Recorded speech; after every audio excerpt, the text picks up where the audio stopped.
Assalamualaikum warahmatullahi wabarakatuh. Bertemu lagi dengan saya, Bu Cinaga. Kali ini saya akan menjelaskan tentang etnofarmasi. Etnofarmasi ini kalau kita melihat definisinya adalah ilmu yang mempelajari tentang bahan obat sebagai ciri budaya dalam kelompok masyarakat. Jadi kalau kita berbicara tentang etnofarmasi, berarti kita akan berbicara tentang bagaimana di satu kelompok masyarakat itu ada pengobatan yang secara tradisional telah dilakukan. Etnofarmasi itu mencakup berbagai aspek. Yang pertama itu adalah aspek botani, di mana kalau kita lihat bahwa yang dikaji adalah pengobatan tradisional di sebuah daerah, yang berarti kalau pengobatan tradisional beberapa diantaranya berasal, sebagian besar untuk obat tradisional sampai saat ini berasal dari bahan tanaman. Oleh karena itu ada aspek botani di dalamnya. Yang kedua, kita juga etnofarmasi juga mencakup aspek farmakologi, karena di dalam membahas tentang etnofarmasi tentu kita juga harus tahu khasiat atau aktivitas farmakologi dari bahan tanaman yang kita amati, yang kita pelajari. Kemudian aspek berikutnya adalah fitokimia, karena pada pengobatan yang berasal dari bahan alam, yang berasal dari tanaman, maka tentunya aktivitas farmakologi itu timbulnya oleh karena adanya kandungan kimia dari tumbuhan yang digunakan sebagai bahan obat. Aspek berikutnya yang perlu kita ketahui ada yang terlibat di dalam etnofarmasi adalah galenika. Galenika ini adalah ilmu yang mempelajari tentang pembuatan sediaan obat dengan cara sederhana yang dibuat dari bahan alam, tumbuhan dan sebagainya. Kemudian yang berikutnya adalah etnofarmasi juga mencakup aspek penghantaran obat, karena untuk menimbulkan efek farmakologi selain adanya kandungan kimia dari adanya kandungan fitokimia dari tumbuhan, juga harus ada obat harus sampai pada target. Oleh karena itu etnofarmasi juga mencakup aspek penghantaran obat.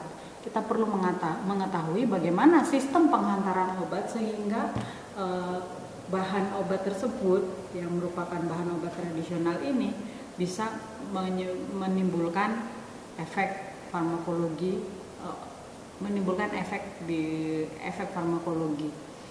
Kemudian etnofarmasi juga mencakup aspek toksikologi, karena kita tahu bahwa segala sesuatu yang berlebihan bisa saja menimbulkan efek toksik.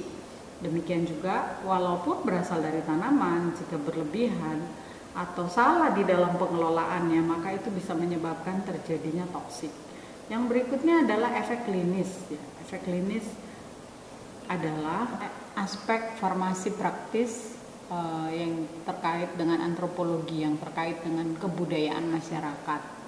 Kemudian juga sejarah mempengaruhi bagaimana sebuah kelompok masyarakat itu tumbuh, dan aspek penelitian tumbuhan dan aspek penelitian tumbuhan obat lainnya pada sistem kesehatan tradisional. Pada etnofarmasi meliputi beberapa studi. Yang pertama adalah identifikasi dari tumbuhan yang digunakan sebagai bahan obat, kemudian diklasifikasikan termasuk dalam keluarga apa. Karena kalau kita belajar tentang hemotaksonomi, maka kita bisa tahu bahwa tumbuhan yang berada dalam satu kekerabatan itu memiliki kandungan kimia yang mirip, dan tentu saja akan menyebabkan efeknya akan mirip juga. Kemudian etnofarmasi juga meliputi studi tentang kategorisasi kognitif terhadap bahan alam yang digunakan untuk pengobatan, atau kita menyebutnya sebagai etnobiologi. Kemudian etnofarmasi juga meliputi studi bagaimana tentang pembuatan sediaan farmasi. Pembuatan sediaan farmasi ini disebut juga dengan etnofarmaseutika. Kemudian etnofarmasi juga meliputi penentuan aktivitas tertentu dari ketersediaan atau etnofarmakologi, dan aspek sosiomedis akibat dari penggunaan sediaan tersebut. Etnofarmasis adalah orang yang mengeksplorasi bagaimana suatu tanaman dapat digunakan sebagai pengobatan. Berikut ini kita akan melihat bagaimana sih caranya kita melakukan eksplorasi etnofarmasi. Yang pertama, kita melakukan persiapan untuk ekspedisi. Sebelum kita melakukan ekspedisi itu, kita melakukan koleksi pengetahuan rinci tentang masyarakat lokal.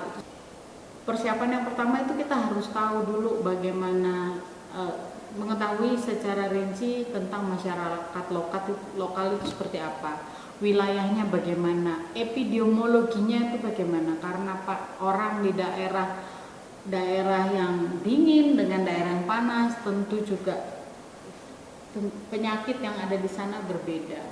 Kemudian kita juga perlu mengetahui masyarakat lokal itu biasanya bagaimana pengobatan tradisionalnya. Yang berikutnya adalah budaya masyarakat, karena pengobatan tradisional seringkali masih dikaitkan dengan budaya masyarakat. Yang berikutnya adalah ekologi lingkungan. Jadi lingkungan di mana tumbuhan itu tumbuh itu akan perlu kita ketahui sebelum kita melakukan eksplorasi etnofarmasi.